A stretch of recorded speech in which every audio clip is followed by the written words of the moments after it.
are on our way to making nearly $1 million a year selling the art of just one artist, Drew Brophy. And I'm going to tell you our top 3 income streams for 2025. Income stream number 3, art licensing. This is when you get paid to let somebody print your art on their products. So see this painting right here? This is actually a print.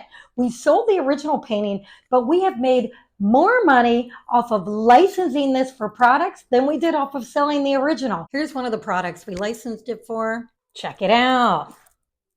How cool is that? And then it has little pre-rolls that go in there. It's empty right now. Somebody must have smoked them.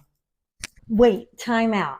Let's just take a second and hit the subscribe button. And hey, while you're down there, leave me a comment. I want to know what's going on in your head right now. Income stream number 2, original art sales.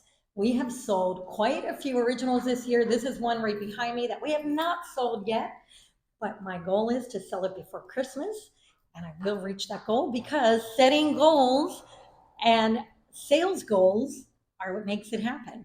Our top number 1 income stream is art prints. We consistently bring in $30,000 a month just off of selling art prints through our Shopify website, through newsletters, and social media. And we also do some advertising. So if you want to know how we do all this, just leave me a comment, click subscribe, and if you're really ready to go to the next level with your art sales, check out my mastermind, link below.